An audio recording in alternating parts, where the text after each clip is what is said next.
Hello everyone, welcome to adventure classes. आज हम लोग यहाँ से स्टार्ट करेंगे क्लास 10th का चैप्टर नंबर 7, जो कि है कंट्रोल एंड कोऑर्डिनेशन। बहुत इंपॉर्टेंट चैप्टर है, वीडियो को लास्ट तक जरूर देखें। कौन कौन से हार्मोन होते हैं प्लांट में, कौन सा हार्मोन किसके लिए जिम्मेदार होता है, इन सब के बारे में आज हम लोग जानकारी लेंगे। और कंट्रोल एंड कोऑर्डिनेशन का जो हमारा बेसिक इंट्रोडक्शन है उसके बारे में भी जानेंगे। वीडियो को लास्ट तक जरूर देखें। अगर वीडियो पसंद आए तो लाइक शेयर सब्सक्राइब करना ना भूलें। तो चलिए स्टार्ट करते हैं कंट्रोल एंड कोऑर्डिनेशन। जैसे मान के चलो, अगर आपने कोई भी टेस्टी भोजन देखा, टेस्टी फूड देखा अचानक से, तो क्या होगा, सलाइवा क्या होगा, अपने आप मुंह में आ जाता है, देखा होगा। या मान के चलो आपने किसी को हर्ट किया, तो हर्ट करने पे इस तरह की फीलिंग्स आएंगी, या तो सैड होगा या फिर चिल्लाओगे, आप लोग क्राई, रोगे। अगर मान के चलो आप कोल्ड फील कर रहे हैं, तो कंडीशन इस तरह से बनेगी, there is something inside our body which is controlling our body and our emotions. मतलब जो भी हमारे बॉडी के अंदर हो रहा है वो कैसे कंट्रोल हो रहा है, या हमारे इमोशंस कैसे कंट्रोल हो रहे हैं। तो यही सब हमारा कंट्रोल एंड कोऑर्डिनेशन है। और इसी के बारे में हम एक दो पॉइंट और आगे देख लेते हैं, कौन कौन से हैं। जैसे मानो, what is controlling emotion inside our body. हमारी बॉडी के अंदर कैसे कंट्रोल हो रहा है, कौन कंट्रोल कर रहा है इमोशंस को।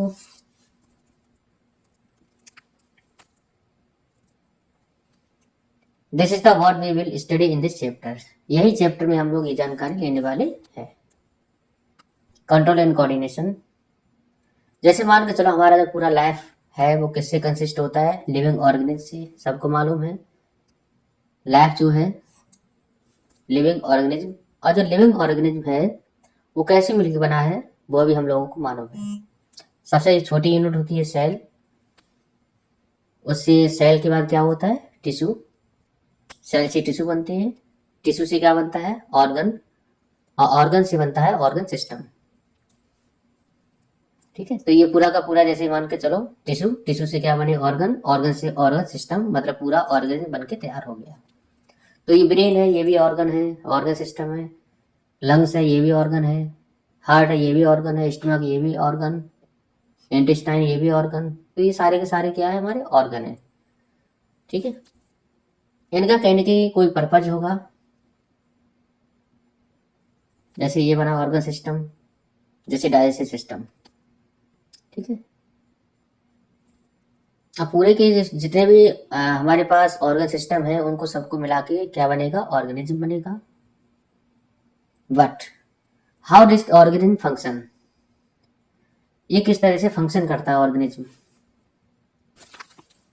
इमेजिन करिए कि जंगल में कोई भी एक लड़का है, ठीक है, कोई लड़का है, और उसकी हार्ट बीट जो है, उसके जो लंग्स हैं और हार्ट बीट है, वो नॉर्मल कंडीशन ये है, and all his body system are working properly. अब पूरा का पूरा बॉडी जो है प्रॉपर तरह से काम कर रहा है। सडनली ही सी ए लाइन, अचानक से उसके सामने एक शेर आता है, और आने के बाद क्या है, a line is stimulus for him, और लाइन इसके लिए क्या बनेगा, स्टिमुलस बनेगा। और अचानक से ये आने के बाद क्या होगा, stimulus is any change in external environment. Stimulus कोई ऐसी चीज होती है जो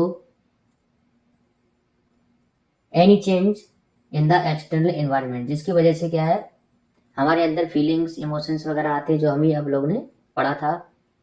ठीक है, यहाँ पे to this stimulus his body react. अब इसकी बॉडी क्या होगा, ये स्टिमुलस को देख के, शेर को देख के ये क्या होगा, लड़का थोड़ा बहुत रिएक्ट करेगा। और रिएक्ट कैसे करेगा, तो उसका जो लंग्स है, हार्ट बीट है, वो तेज हो जाएगी, जल्दी जल्दी ब्रीदिंग रेट बढ़ जाएगा, उसका इंक्रीज हो जाएगा, हार्ट बीट बढ़ गई। ठीक है, तो यहाँ पर जो but this happen in a control manner, लेकिन ये कंट्रोल मैनर में ही होगा, ये नहीं है कि बहुत ज़्यादा स्पीड हो जाए। ठीक है, तो कंट्रोल मैनर में होगा, अपने आप कंट्रोल कर सकते हैं। तो that is it is systematically regulated according to this stimulus. तो स्टिमुलस के अकॉर्डिंग क्या होता है, अपने आप को सिस्टमेटिक तरीके से मैनेज कर लेते हैं, कंट्रोल कर लेते हैं, रेगुलेट कर लेते हैं, ठीक है। So control refer to the systematic regulation of various activities. तो जितनी वेरियस एक्टिविटी है उसको सिस्टमेटिक रेगुलेट करना, सिस्टमेटिक तरीके से रेगुलेट करना, यही हमारा क्या बनेगा, कंट्रोल, ठीक है। Now this has happened because the eye send a message to the brain. अब ये हुआ कैसे, क्योंकि यहाँ पर जो भी मैसेज है वो आपके द्वारा कहाँ पहुंचा, ब्रेन में पहुंचा, और ब्रेन ने एकदम इंफॉर्मेशन क्या दी इसको, हार्ट को, टू द बीट फास्टर। और उसके बाद क्या है, हार्ट की जो बीट है वो फास्ट हो गई, and the legs to start running. उसके बाद क्या है, वो दौड़ना स्टार्ट हो गया, ठीक है। उसके बाद ये भाग गया। This is called as coordination. तो कंट्रोल और कोऑर्डिनेशन क्या है, तो कंट्रोल का मतलब ये कि अपने आप को किस तरह से हम कंट्रोल करें, रेगुलेट करें, और कोऑर्डिनेशन का मतलब है उसके साथ हम किस तरह से खेल खेलें, ठीक है। Coordination mean orderly execution of all activities, सारी एक्टिविटीज को क्या करें, एग्जीक्यूट करें, स्टेप बाय स्टेप इम्प्लीमेंटेशन, ठीक है। तो यहाँ पर हम लोगों ने देखा, तो शेर को देख के ये लड़का भाग गया, वही क्या हो। So now for meticulous functioning of an organism, there has to be perfect coordination among different system or organ and various stimuli from their surrounding। तो यहाँ पर क्या है, कंट्रोल अच्छे से होना चाहिए। जैसे मान के चलो कोई भी स्टिमुलस को हम देखें, कोई हमारे लिए स्टिमुलाई बने, तो किस तरह से हम उसके प्रति रिएक्ट करें, वो हमारा बनेगा क्या, कोऑर्डिनेशन। चलो हमारे पास स्टिमुलस क्या है, हीट है। तो जैसे स्टिमुलस हमारे पास हीट है, तो सनलाइट है, तो सनलाइट पड़ी, तो सनलाइट पड़ने से क्या रिस्पॉन्स हमारा आया, क्या, ये पसीना निकलने लगा। तो रेस्पॉन्स क्या है, स्वेटिंग, पसीना निकलना। अगर मान के चलो स्टिमुलस कोल्ड है, कोल्ड है, तो कोल्ड की वजह से क्या होगा, यहाँ पर क्या है, शिवरिंग कंडीशन बन जाएगी। अगर मान के चलो, तो यहाँ पर स्टिमुलस क्या है, stimulus any change in the external environment and all organism should respond to stimulus. मतलब स्टिमुलस एक कोई हमारा एक ऐसा कोई चेंज है एक्सटर्नल एनवायरनमेंट में, जिसकी वजह से क्या है, हमारी बॉडी अपने आप क्या करती है, रेस्पॉन्ड करना स्टार्ट कर देती है, ठीक है। For every stimulus there is a different response, सबके लिए अलग अलग रिस्पॉन्स होगा। जैसे हम लोगों ने देखा, control refer to the systematic regulation of various activities. Coordination का मतलब होता है कि एग्जीक्यूशन ऑफ द एक्टिविटीज, उसके प्रति हम किस तरह से बिहेव करें। अब ये कंट्रोल और कोऑर्डिनेशन किस लिए हमारा उपयोगी है, तो control and coordination are required for proper growth development of an organism. अगर मान के चलो कोई भी ऑर्गेनिज्म ग्रोथ करेगा, डेवलपमेंट करेगा, तो यहाँ पर कंट्रोल और कोऑर्डिनेशन जरूरी है, ठीक है। किस तरह से जरूरी है, जैसे मान लो let us see some example of control and coordination in plant and animal. ये पिक्चर में आप देख पा रहे होंगे कि जो what you can you see from this picture. तो ये पिक्चर में आप देख पा रहे होंगे कि यहाँ पर एनिमल मूव कर रहे हैं, ठीक है, और जितने भी प्लांट है वो मूव नहीं कर रहे हैं। लेकिन अगर हम बात करें कि प्लांट मूव कर रहे हैं, तो आंसर होगा यस। कैसे, तो animal can move from one place to another, ठीक है। तो यहाँ पर एनिमल क्या है, एक जगह से दूसरी जगह पर जा सकते हैं, इसको हम बोलते हैं लोकोमोशन। लेकिन प्लांट के अंदर क्या होता है, locomotion is coordinated by nervous system and muscular system.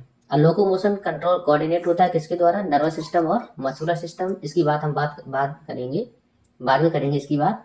But यहाँ पर जो प्लांट है वो किस तरह से मूव करते हैं, तो जैसे मान के चलो हमारे पास कोई प्लांट है, तो धीरे धीरे क्या करता है, ग्रो करता है।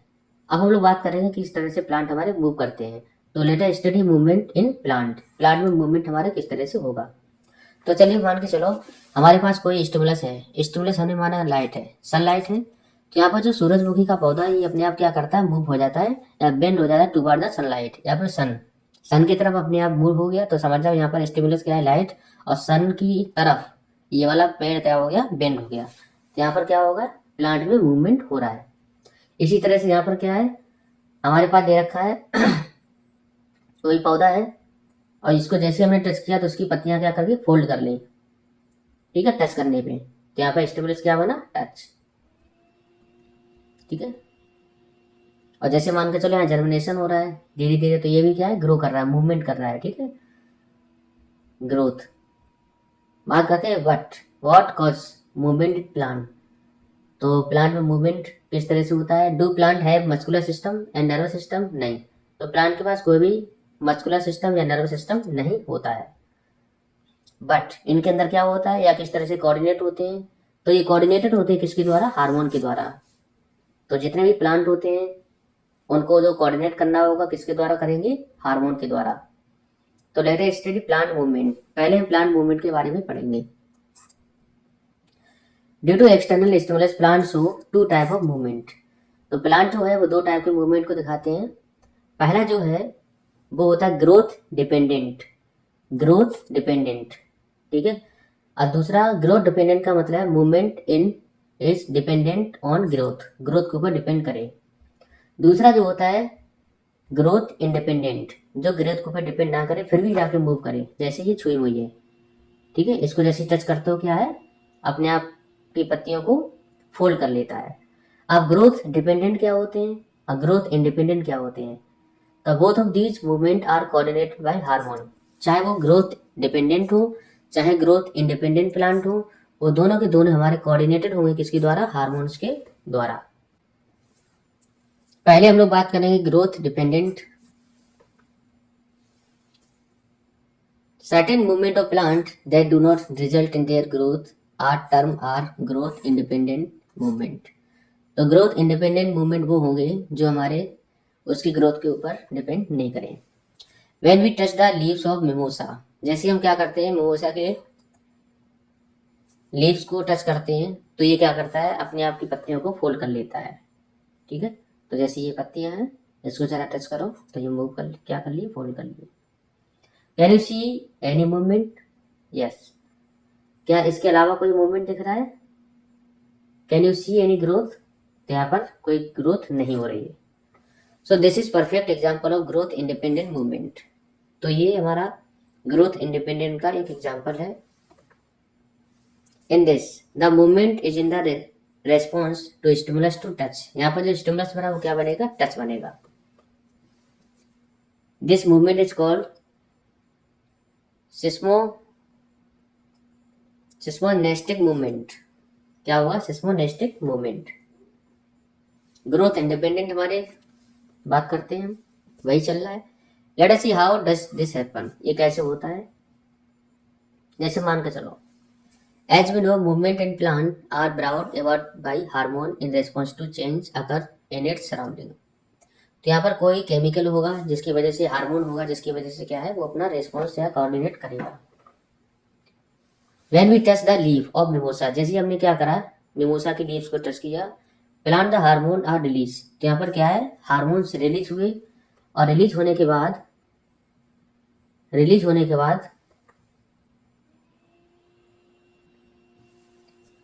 Hormone along with some ion move from one cell to another passing through information।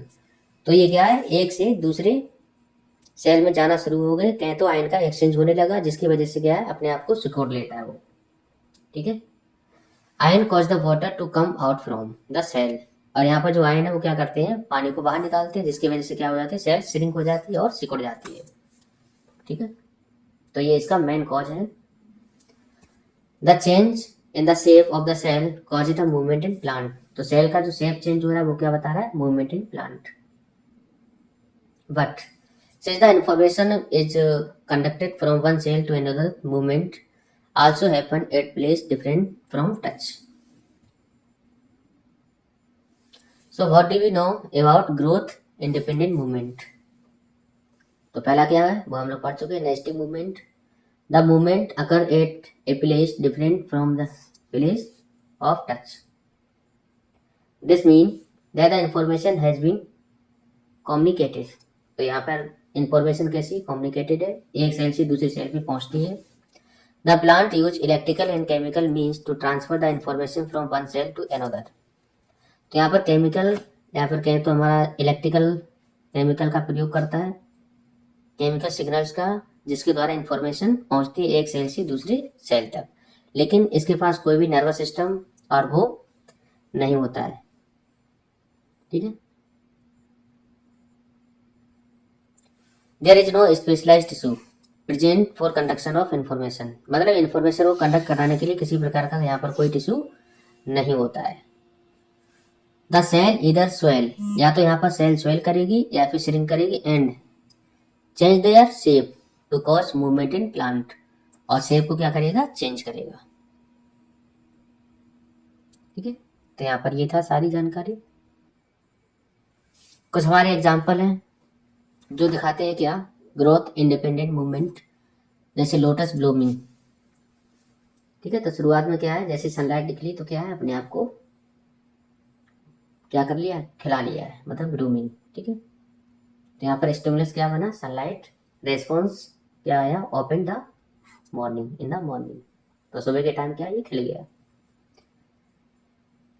Tuberose होता है, ट्यूबरोज जैसे मान के चलो हमारे पास है, तो यहाँ पर जैसे सनलाइट पड़ी तो वैसे क्या है, ये ओपन हो गई, रात के टाइम होती है ओपन। तो स्टिमुलस क्या होता है, एब्सेंस ऑफ लाइट, तो लाइट की जब एब्सेंस रहेगा तब जाके ये खिलेगा। ठीक है, रेस्पॉन्स क्या होगा, tuberose open at night. Drosera क्या होता है, यहाँ पर जो स्टिमुलस है, जैसे मान के चलो कोई भी स्टिमुलस आया, इस टच ऑफ एन इंसेक्ट, जैसे इंसेक्ट यहाँ पर कोई आया तो ये क्या करता है, a response to insectivorous plant like drosera curl inward to trap the insect, और जो भी इंसेक्ट है उसको क्या कर लेता है, अपने आप मतलब ट्रैप कर लेता है। ठीक है, इंसेक्ट ईटिंग प्लांट होता है ये। वेनस फ्लाई ट्रैप होता है, Venus fly trap look and smell like a flower to the insect, तो यहाँ पर क्या है, ये इंसेक्ट को अपनी तरफ क्या करता है, इस तरह से वो बांध के रख लेता है। ठीक है, तो यहाँ पर जो रेस्पॉन्स होगा, stimulus is touch of an insect to the trigger hair, in response Venus fly trap shut and digest the insect, और ये क्या करता है, वेनस टाइपलेट इसको डाइजेस्ट कर लेता है इंसेक्ट को। फ्रूट ऑफ बाल्समम, तो यहाँ पर जो फ्रूट है बाल्सम का, वो क्या होता है, जैसे ही आया टच में, स्टिमुलस क्या है, टच, वैसे क्या है, ये एकदम बिखर जाता है। इन रेस्पॉन्स एक्सप्लोजिव फ्रूट और balsam plant burst open at appropriate time to scatter the seed, तो यहाँ पर सीड एकदम से। अब हम लोग बात करेंगे ग्रोथ डिपेंडेंट मूवमेंट की। तो what is growth dependent movement, क्या होता है, तो मूवमेंट और growth of any part of plant in response to external stimulus is called growth dependent movement या ट्रोफिज्म। तो यहाँ पर जैसे ही वो प्लांट का कोई भी पार्ट क्या करे, ग्रो करे, ग्रोथ करे, तो उसे हम बोलेंगे ग्रोथ डिपेंडेंट मूवमेंट या फिर ट्रोफिज्म। तो who show growth dependent movement, कौन दिखाता है, तो movement in A seedling is a always growth dependent. तो जैसे मान लो जर्मिनेशन होता है, तो यहाँ पर क्या है, ये सीडलिंग सबसे पहले क्या है, धीरे धीरे क्या है, छोटा सा पौधा, उसके बाद धीरे धीरे बड़ा पौधा होता है। Movement of growth of any part of the plant in response to external stimulus is called growth dependent, ये हम लोग पढ़ चुके हैं। Plants of 4 type of tropism, यहाँ पर 4 तरह के ट्रोपिज्म होते हैं। पहला होता है फोटोट्रोपिज्म, फोटो का मतलब होता है लाइट, तो यहाँ पर जो ट्रोपिज्म होगा, मूवमेंट होगा, वो सनलाइट की तरफ होगा। कीमोट्रोपिज्म का मतलब होता है मूवमेंट टुवर्ड केमिकल, केमिकल की तरफ। ग्रेविट्रोपिज्म का मतलब होता है मूवमेंट टुवर्ड ग्रेविटी। हाइड्रोट्रोपिज्म का मतलब होता है मूवमेंट टुवर्ड वाटर। ठीक है, तो 4 तरह का मूवमेंट है। पहले बात करेंगे फोटोट्रोपिज्म। फोटोट्रोपिज्म, तो यहाँ पर जो shoot system of any plant respond toward the stimulus of light. तो सूट का मतलब होता है कि अपर पार्ट, जमीन से जो ऊपर का पार्ट होता है उसे हम बोलते हैं सूट। ठीक है, तो ये क्या होता है, सनलाइट के प्रेजेंस में it grow in the direction of source of light, तो सोर्स ऑफ लाइट के डायरेक्शन में ग्रो करता है। This movement is called phototropic movement. ठीक है, let us see why does this happen, ये होता क्यों है। Let us magnify the upper end of the stem, यहाँ पर जो स्टेम है उसका जो अपर पार्ट है, यहाँ पर एक हार्मोन पाया जाता है जिसे हम बोलते हैं एक्जिन, ऑक्जिन, क्या बोलते हैं, ऑक्जिन। तो ऑक्जिन जो है उसे हम बोलते हैं ग्रोथ हार्मोन। ठीक है, तो यहाँ पर क्या है, सेंसिटिव टू लाइट होता है, एकदम क्या है, लाइट के प्रति, जैसी लाइट आएगी, ठीक है, तो एक डायरेक्शन में भागने की कोशिश करेगा। ठीक है, तो यहाँ पे एलोंगेट करता है, auxin cause the cell of the stem elongate, तो एलोंगेट होंगी। This cause difference in the length of both the side, lead the stem to bend toward the sunlight, और सनलाइट की तरफ ये बेंड करने की कोशिश करेगा। ग्रेविट्रोफिज्म क्या है? Gravitropism root system of the plant respond to stimulus of gravity. क्या भी जो भी प्लांट का रूट सिस्टम है वो जो जमीन के अंदर होता है वो ग्रेविटी की वजह से नीचे की तरफ जाता है। तो ये क्या है? रूट सिस्टम है पूरा का पूरा। हाइड्रोट्रोपिज्म का मतलब होता है कि root system of plant respond to stimulus of water. तो रूट सिस्टम उधर ही बढ़ेगा, रूट सारे सारे उधर ही जाएंगे जिधर पानी ज्यादा होगा। अब बात करते हैं कीमोट्रोपिज्म। तो कीमोट्रोपिज्म क्या होता है? It is the movement of plant part in response to certain chemical. तो यहाँ पे पॉलिन ग्रेन है, पॉलिन ग्रेन में क्या होता है? पॉलिन ट्यूब में ये पॉलिन ग्रेन गिरेगा, उसके बाद क्या होगा? केमिकल सेक्रेट फ्रॉम ओव्यूल, तो यहाँ पर केमिकल निकलेगा, उसके बाद growth of pollen tube toward the ovule. Plant hormone are coordinated by hormone, plant movement coordinated by hormone. तो यहाँ पर कितने टाइप के हार्मोन है? तो पहला है ऑक्सिन, दूसरा है गिबरेलिन, तीसरा है साइटोकिनिन, चौथा है एब्सिक्सिक एसिड। ठीक है, और यहाँ पर ऑक्सिन का काम क्या है? ये हेल्प करता है shoot cell to grow longer. Shoot cell को, सूट का मतलब ऊपर वाला पार्ट, तो ये ग्रोथ हार्मोन होता है। गिबरेलिन जो है वो क्या करता है? एक्ट ऑन स्टेम, स्टेम की लंबाई को बढ़ाने में काम करता है। कौन? गिबरेलिन। एलोंगेट कराता है, help in growth of stem. Cytokinin क्या करता है? प्रमोट करता है सेल डिवीजन को। साइटोकिनिन तो सेल डिवीजन को प्रमोट करता है। ठीक है, एक सेल से दो, दो से चार, इस तरह से। एब्सिक्सिक एसिड क्या करता है? जो ग्रोथ है उसको क्या करता है? रोकता है। बिल्डिंग ऑफ लीव, और पत्तियां हैं जो झड़ती हैं, तो इस तरह से पत्तियां झड़ेंगी। Can you recall the role of all the plant hormone? तो एक बार हम देख लेते हैं प्लांट हार्मोन। ऑक्सिन क्या करता है? जो सूट है उसको ग्रो कराता है। गिबरेलिन स्टेम का ग्रोथ कराता है। साइटोकिनिन प्रमोट करता है सेल डिवीजन को। एब्सिक्सिक एसिड ग्रोथ को रोकता है और पत्तियों को गिराता है। Are all hormone promote growth? तो यहाँ पर क्या चारों सारे के सारे हमारे हार्मोन ग्रोथ हार्मोन है? नहीं। कौन सा छोड़ के? एब्सिक्सिक एसिड को छोड़ के। ठीक है, तो ये शुरुआत के तीन क्या होंगे? ग्रोथ हार्मोन होंगे, और ये वाला ग्रोथ हार्मोन नहीं होगा, ये ग्रोथ को रोकता है।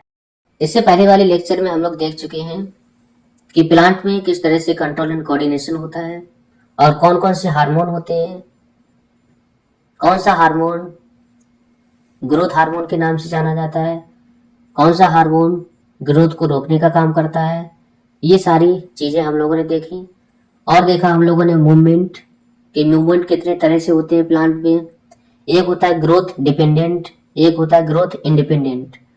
ग्रोथ डिपेंडेंट में अगर बात करें तो हमारे जो हार्मोन हमने बताए थे वो, और ग्रोथ इंडिपेंडेंट में जो होगा तो उसमें हम लोगों ने बात कर ली थी। जैसे हो गया स्टिमुलस टच है तो वहां पर मूवमेंट हुआ था। ठीक है, तो जियोट्रोपिज्म, कीमोट्रोपिज्म, फोटोट्रोपिज्म, हाइड्रोट्रोपिज्म, ये सारी सारी जानकारी हम लोगों ने ले ली। अगर पिछला वाला लेक्चर आप लोगों ने नहीं देखा उसको भी जाके देख लें। और ये वाले लेक्चर में हम केवल और केवल ह्यूमन बीइंग की बात करेंगे।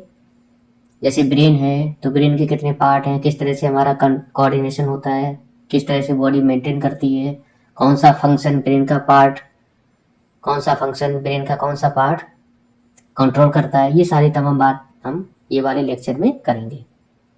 तो बने रहिए हमारे साथ। अगर आप लोगों ने पिछला लेक्चर नहीं देखा तो उसको भी देखें। चलिए स्टार्ट करते हैं। अगर बात करें तो जो हमारा ह्यूमन का जो कंट्रोल एंड कोऑर्डिनेशन है वो दो पार्ट में डिवाइडेड है। दो पार्ट है, एक है नर्वस कंट्रोल, दूसरा है chemical control. Let us first, सबसे पहले हम लोग जानेंगे क्या nervous control. Human nervous system consist of brain.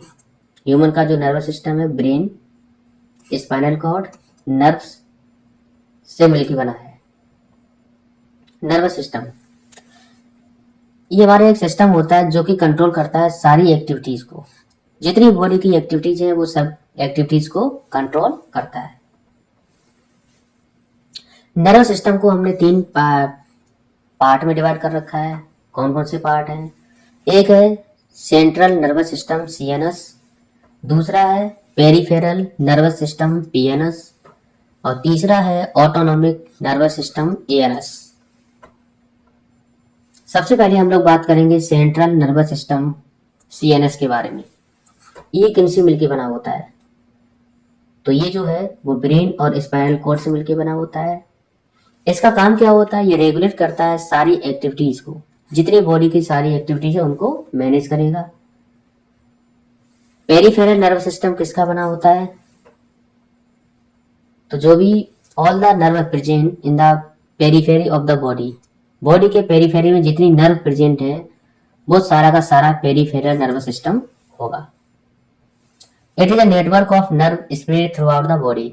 तो जितने भी नर्व है या नेटवर्क है नर्व का, वो पूरी बॉडी में जो फैला होता है उसी को हम PNS बोलेंगे। Body connecting all part of the body to the central nervous system, और ये सारी के सारे नर्व को CNS से कनेक्ट कराता है। ऑटोनॉमिक नर्वस सिस्टम किसका मिलके बना होता है? तो nerve which are present in the involuntary organ like heart, stomach और लंग्स। तो ऐसी नर्व जो प्रेजेंट हो कहाँ? कुछ हमारे इनवॉलेंट्री ऑर्गन होते हैं, जैसे हार्ट है, स्टमक है, लंग्स है। इनमें क्या होगा? ऑटोनॉमिक नर्व्स, जैसे हार्ट हो गया, स्टमक है, लंग्स है। अब यहाँ पर बात आती है नर्व क्या है।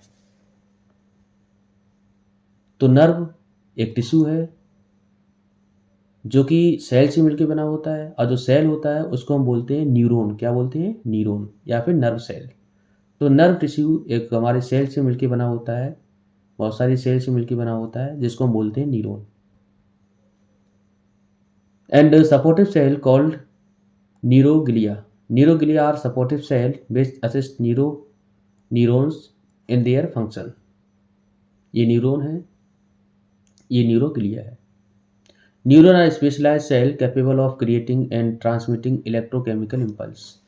तो यहाँ पर जो न्यूरॉन है या फिर जो नर्व सेल हैं वही क्या करती है? मेन फंक्शन करती हैं, क्रिएट करती हैं और ट्रांसमिट कराती हैं इलेक्ट्रोकेमिकल इम्पल्स को। स्ट्रक्चर क्या होता है न्यूरॉन का? तो ये न्यूरॉन का स्ट्रक्चर है। सेंट्रल सेल बॉडी, जो सेंट्रल सेल है उसको हम क्या बोलते हैं? Cyton. Cell body consist of, cell body किससे मिलकर बना होता है? न्यूक्लियस, जो कि branches arising from the cyton are called as. तो साइटोन से जो ब्रांचें निकलती हैं उनको हम बोलते हैं डेंड्राइट। क्या बोलते हैं? Dendrite. The long process arising from the साइटोन, साइटोन से जो हमारे लॉन्ग लंबी रॉड शेप जा रहा है इसे हम बोलते हैं एक्सोन। क्या बोलेंगे? एक्सोन। और process arising from the axon called nerve ending. और सबसे लास्ट में क्या होता है? Nerve ending. न्यूरॉन किस तरह से मैसेज को ट्रांसमिट कराता है बॉडी से ब्रेन तक, देखते हैं। जैसे मान के चलो हमारे पास माउस है, जैसे हमने फिंगर को टच किया माउस से, information from environment is pick up by specialised tip of the dendrite. तो ये वाली इंफॉर्मेशन कहाँ पहुँचेगी? डेंड्राइट में। तो डेंड्राइट के पास इंफॉर्मेशन गई। It set off a chemical reaction producing electrical impulse which travel from dendrite to cell body through the axon to its end. अब यहाँ पर क्या होगा? इन्फॉर्मेशन हमारी यहाँ से जाएगी, ये इन्फॉर्मेशन गई सेल बॉडी तक पहुँचेगी, ठीक है। तो सेल बॉडी के बाद कहाँ होगा? एक्सोन के थ्रू कहाँ पहुँच गई? नर्व एंड पे। तो इन्फॉर्मेशन यहाँ पर आ गई। अब ये इन्फॉर्मेशन क्या होगी? And start a similar electrical impulse in the dendrite of next neuron. अब ये क्या होगी? इन्फॉर्मेशन अगली न्यूरॉन के पास जाएगी। अब अगला न्यूरॉन क्या होगा? ये अगला न्यूरॉन है, नेक्स्ट न्यूरॉन। अब इसके नर्व एंड, ये नर्व एंड है, तो नर्व एंड से इन्फॉर्मेशन निकलेगी और अगले न्यूरॉन के जो डेंड्राइट है वो इन्फॉर्मेशन को लेगा। तो हमेशा जो इन्फॉर्मेशन को कलेक्ट करता है वो डेंड्राइट करता है, और सिग्नल को या फिर इम्पल्स को एक न्यूरॉन से दूसरी न्यूरॉन पहुंचाने का काम होगा वो होगा नर्व एंड का। तो नर्व एंड डेंड्राइट तक इन्फॉर्मेशन पहुंचाएगा। तो डेंड्राइट से कहाँ गया, नर्व एंड से कहाँ आएगा, ये वाले के डेंड्राइट पर। उसके बाद क्या है, एक्सॉन के थ्रू यहाँ पर आ गई मसल के पास and deliver to the muscle cell और ग्लैंड। तो ग्लैंड और मसल के पास आएगी। उसके बाद यहाँ पर कुछ रेस्पॉन्स होगा, what happen in muscle, muscle में क्या हुआ, तो ये chemical are release in the muscle cell from nerve ending. तो नर्व एंडिंग के थ्रू क्या होगी, यहाँ पे केमिकल रिलीज हो गया, जिसकी वजह से ये क्या हो रही, muscle cell possess special kind of protein, they bring change in their shape and shorten the muscle, और मसल को शॉर्टन कर दिया, जिसकी वजह से क्या है एकदम, hence the muscle shorten and click happen, तो यहाँ पर क्लिक अपने आप हो गया। टाइप ऑफ नर्व, नर्व कितने प्रकार की होती है, nerve which conduct impulse from the sense organ to the brain are called spinal cord. जो भी नर्व जो कंडक्ट करे इम्पल्स को सेंस ऑर्गन से ब्रेन तक और स्पाइनल कॉर्ड को, उसे हम बोलते हैं एफरेंट नर्व। एफरेंट नर्व का मतलब ये है कि इंफॉर्मेशन को ब्रेन तक या स्पाइनल कॉर्ड तक पहुंचाए। The nerve which conduct impulse from brain and spinal cord to the effector organ. तो जो इफेक्टर ऑर्गन, जैसे हमने माउस पकड़ा था तो माउस से इंफॉर्मेशन गई कहाँ, ब्रेन और स्पाइनल कॉर्ड तक, तो ये जो बनेगी उसको हम बोलेंगे एफरेंट। अब ब्रेन से कहाँ आई, मसल के पास आई या फिर ग्लैंड के पास आई, तो उसको हम बोलते हैं अफेक्टर, क्या बोलेंगे, या फिर efferent nerve, efferent nerve. Afferent nerve made up of sensory neuron, afferent nerve बनी होती है किससे, सेंसरी न्यूरॉन से। और जो सेंसरी न्यूरॉन, तो अफरेंट नर्व सेंसरी न्यूरॉन, और जो एफरेंट नर्व है वो मिली होती है किससे, मोटर न्यूरॉन से। तो मोटर न्यूरॉन के थ्रू क्या होती है, इंफॉर्मेशन स्पाइनल कॉर्ड ब्रेन से आती है मसल के पास, ठीक है। तो यहाँ मोटर न्यूरॉन है, ये एफरेंट नर्व है। Sensory neuron conduct impulse from sense organ to spinal cord and brain. तो सेंसरी न्यूरॉन का काम क्या है, कंडक्ट कराना इम्पल्स को सेंस ऑर्गन से कहाँ, स्पाइनल कॉर्ड या ब्रेन तक। The integrative function of nervous system perform by decision making associated nerve. Motor neuron conduct impulse from spinal cord and brain to the effector organ like muscle. तो यहाँ पर हमने बता दिए, ये कलेक्ट होकर इन्फॉर्मेशन कहाँ आएगी, बाद में मसल के पास आएगी। अब यहाँ पर let us see all three neuron working together, किस तरह से वो इकट्ठी काम करती है। तो जैसे मान के चलो हमारे पास क्या एक पेन है, तो पेन को जैसे क्या किया, स्किन में लगा, लगने के बाद यहाँ होगा impulse move from skin spinal cord and brain through efferent nerve. अब एफरेंट नर्व के थ्रू क्या होगी, सिग्नल पहुंचेंगे कहाँ, ब्रेन और स्पाइनल कॉर्ड तक। उसके बाद ब्रेन यहाँ पर क्या करेगा, द ब्रेन डिसाइड या डिसीजन करेगा, डिसीजन मेकिंग का काम ब्रेन करेगा with the help of association nerve. तो एसोसिएशन नर्व की मदद से क्या करेगा, वहाँ पर डिसीजन मेकिंग होगा। उसके बाद ये जो हमारा होगा, this impulse move from brain and spinal cord to the muscle through. अब ये क्या होगा, एकदम जो सिग्नल है, इम्पल्स है, वो ब्रेन और स्पाइनल कॉर्ड के थ्रू आएगा, एफरेंट नर्व के थ्रू कहाँ पर, मसल तक। सो द मसल कॉन्ट्रैक्ट, और मसल क्या हो जाएंगी, कंट्रैक्ट हो जाएंगी। अब कॉन्ट्रैक्ट होने के बाद and we are able to move the hand, और अपने हाथ को हम हटा सकते हैं, ठीक है। तो ये पूरा का पूरा सिस्टम है, किस तरह से ये न्यूरॉन तीनों हमारी एक साथ काम करती हैं। What would you do when, आप क्या करोगे जब see a motor car coming toward you, जब मोटर कार अचानक से आपके सामने आती है, और when you see something delicious, आप जब डिलीशियस कुछ देखते हो, suddenly you hear a loud noise, जब बहुत तेज आवाज़ आप सुनाई देती है। If a doctor give a jerk on the knee, अचानक से झटका देता है तो क्या होता है। Can we control our reaction during this situation, no. तो ये वाली सिचुएशन में हम अपने आप को कंट्रोल नहीं कर सकते हैं। How can we react in such situation without thinking, तो इनको बिना सोचे किस तरह की सिचुएशन, तो यहाँ पर क्या है, एकदम से बिना सोचे समझे हम कुछ भी कर सकते हैं। तो जैसे मान के चलो, suppose a boy touch a flame, तो जैसे क्या है, फ्लेम को टच किया, जैसे फ्लेम को टच करेगा, suppose a flame, a boy touches a flame, if he think consciously of the flame, then impulse will generate and travel through the sensory neuron to spinal cord and brain and come back through the motor neuron to the affected muscle। तो यहाँ पर क्या होगा, यहाँ पर इस तरह से जाएंगी सारे के सारे इम्पल्स, कहाँ जाएंगे, ब्रेन और स्पाइनल कॉर्ड, उसका पलट के कहाँ जाएंगे, वापस मसल में आ जाएंगे। ठीक है, it will take time and he will get bounded, तो टाइम लगेगा। ठीक है, अगर ऐसे हम सोचेंगे तो the other possible way can be if he does not think about the pain, अगर वो पेन के बारे में ना सोचे, impulse will generate and travel through sensory neuron to spinal cord, तो यहाँ सेंसरी न्यूरॉन से स्पाइनल कॉर्ड के थ्रू यहाँ पर मोटर न्यूरॉन तक सारे के सारे सिग्नल आ जाएंगे। In the spinal cord impulse will move from sensory neuron to motor neuron through inter neuron, hence the action will be complete quickly, तो यहाँ पर क्या है, जल्दी हो जाएगी, जिसे हम बोलते हैं रिफ्लेक्स आर्क।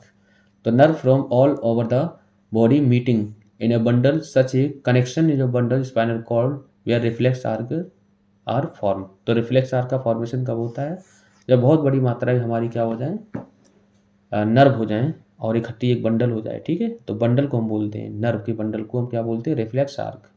तो जैसे मान के चलो हम बैठे हैं, पंखा ऊपर लगा हुआ है, तो पंखा गिरने वाला है, तो हम बिना सोचे समझे अपने आप बॉडी हमारी रिएक्ट करने लगती है, हमें क्या करना है। ठीक है, तो यहाँ पर अपने आप रिफ्लेक्स एक्शन होता है, तो यही चीज़ रिफ्लेक्स एक्शन। अब रिफ्लेक्स एक्शन क्या है, तो reflex arc perhaps evolve in an animal because the thinking process of the brain is a bit slow। तो ये केवल और केवल कहाँ पाया जाता है, ब्रेन जो रिफ्लेक्स आर्क है वो ह्यूमन में ही है, क्योंकि ह्यूमन के पास ही सोचने की थोड़ी बहुत क्षमता होती है। In many animal specially lower animal the complex neuron network needed for thinking is not there और इज नॉट वेल डेवलप्ड। तो कुछ में क्या है, ये कुछ एनिमल में होता नहीं है। ठीक है, थिंकिंग सोचने की क्षमता। Hence, the reflex arc have been evolved efficient way of functioning in the absence of the true thought process. However, in spite of the presence of complex neuron network, reflex arc continue to be more efficient for quick response। ठीक है, central nervous system is a delicated structure composed of brain and spinal cord. तो CNS हमने बता दिया brain और spinal cord से मिलकर बना होता है। Now later understood structure of brain. अब ब्रेन के स्ट्रक्चर के बारे में हम लोग जानते हैं। ये ब्रेन है, brain is protected by a bony structure called as cranium या स्कल। तो ये हमारा जो ऊपर का जो स्ट्रक्चर दिखता है जिससे वो ढका हुआ होता है पूरा का पूरा ब्रेन, उसे हम बोलते हैं cranium. Protective membrane called the meninges are present between the soft CNS and bone. तो सीएनएस और बोन के बीच में हमारा वो फ्लूइड होता है जिसे हम बोलते हैं मेनिंग्स। ठीक है, तो brain and spinal cord is protected by vertebral column और बैकबोन। तो ये बैकबोन और बेट्रल कॉलम से क्या होता है, प्रोटेक्टेड होता है। Cavity present in the different part of the brain are known as ventricles. तो कैविटी प्रेजेंट होती है, उसे हम बोलते हैं ventricle. The long cavity of the spinal cord is called central canal. The ventricle central canal are and space between the mening are filled the cerebrospinal fluid। तो एक cerebrospinal fluid होता है CSF जो भरा होता है, जो क्या करता है, झटकों वगैरह को बचाता है।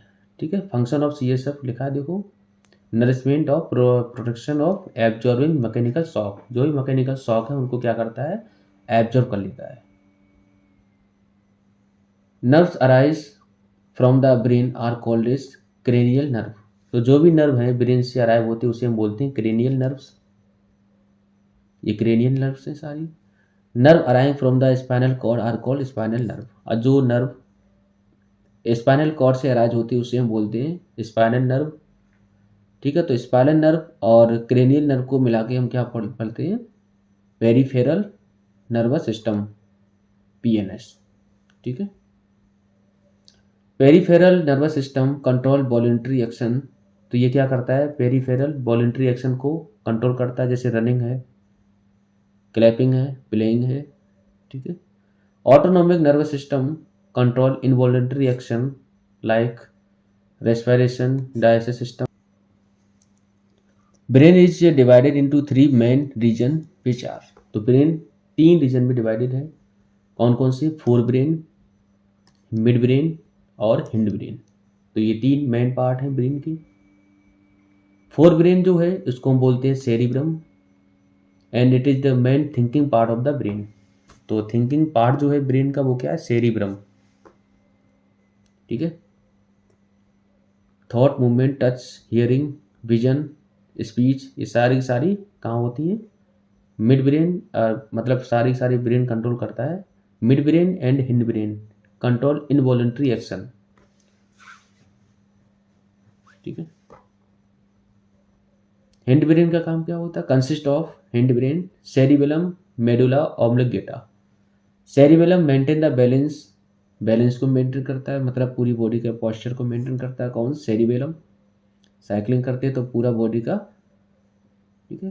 तो voluntary activities, walking, eating. Medulla oblongata control involuntary activities like breathing. Medulla oblongata blood flow, sneezing, तो ये सारी की सारी कंट्रोल करता है इनवॉलेंट्री एक्शन को। अब हम कुछ ब्रेन के बारे में कुछ इंटरेस्टिंग फैक्ट देखते हैं। कौन कौन से हैं? Left hemisphere of the brain has 186 million more neuron, मतलब 186 मिलियन ज़्यादा न्यूरॉन होती हैं राइट हेमिस्फीयर से। तो राइट हेमिस्फीयर में कम होती हैं, लेफ्ट में ज़्यादा होती हैं। 750 से लेके 1000 ml of blood flow through the brain every minute. हर एक मिनट में कितना फ्लो करता है? 750 से लेके 1000 ml।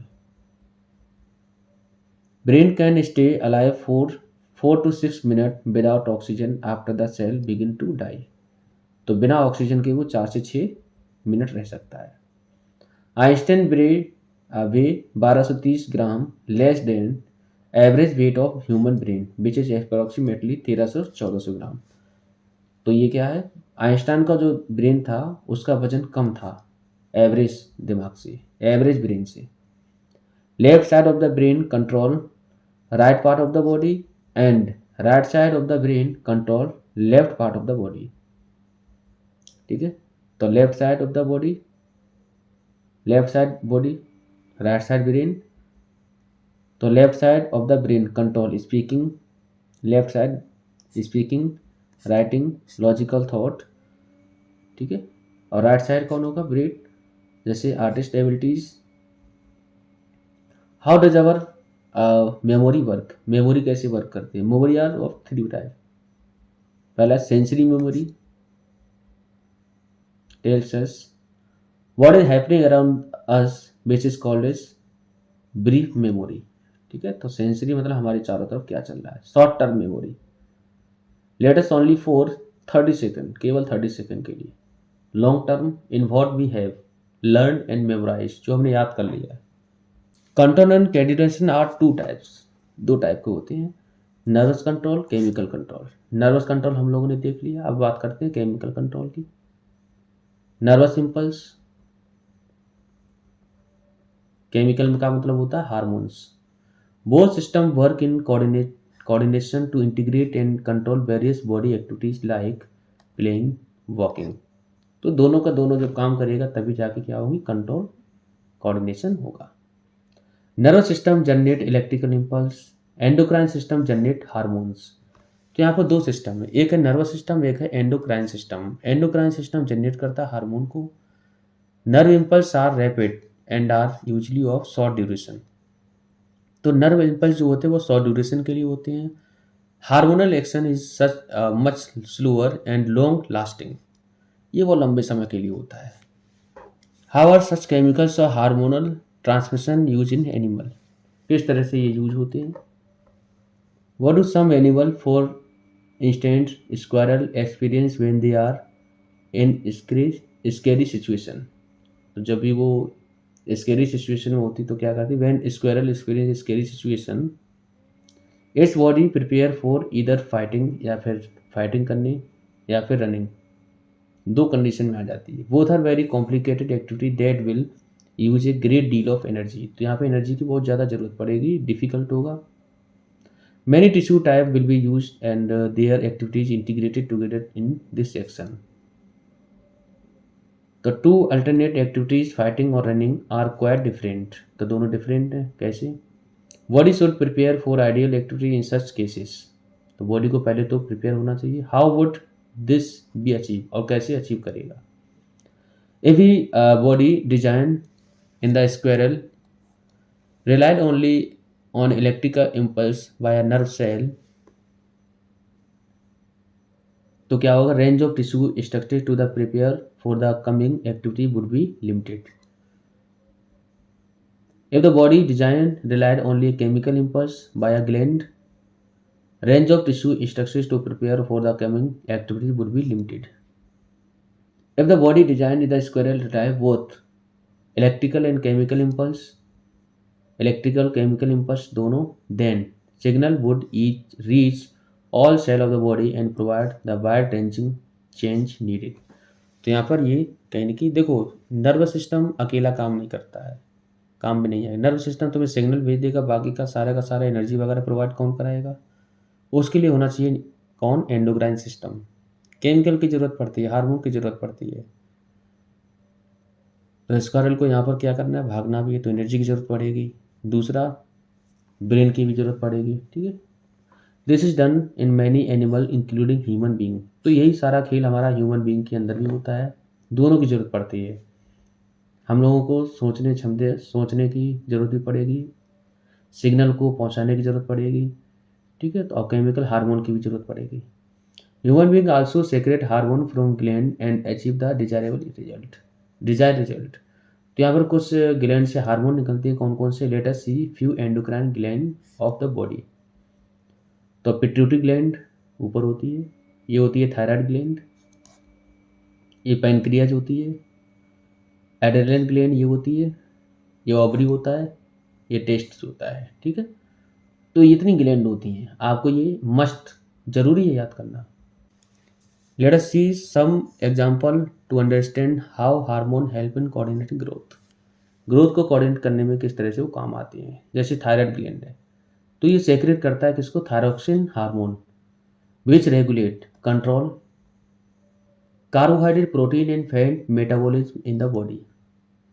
ब्रेक करता है कॉम्प्लेक्स फूड को, सिंपल मॉलिक्यूल और एनर्जी को प्रोवाइड कराता है।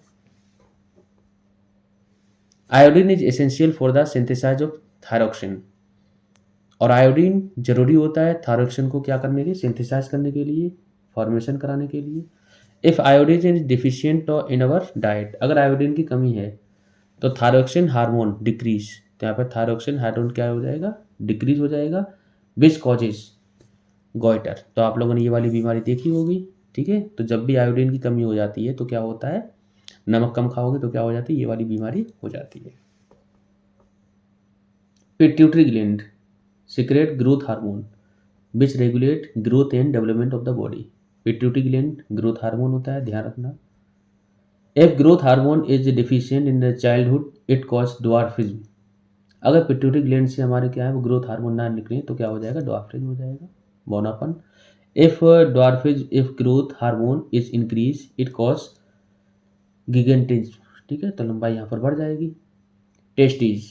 टेस्टिस क्या सीक्रेट होता है? Testosterone in male due to secretion of testosterone boy age 1 to 10 attain puberty. ठीक है, development of secondary sexual character like bread heavy boys, यहाँ पर क्या है? बियर्ड मतलब दाढ़ी वगैरह आने लगती है, और वॉइस भी कैसी हो जाती है? हैवी हो जाती है। 11 एंड एबव, 11 के बाद ओवरी सेक्रेट करता है ऑस्ट्रोजन इन फीमेल, तो फीमेल में ऑस्ट्रोजन हार्मोन होता है, उसको सेक्रेट करता है। Due to secretion of the oestrogen girl attain puberty, development of secondary sexual character. ठीक है, 11, 1 से 10, उसके बाद 11 से ऊपर।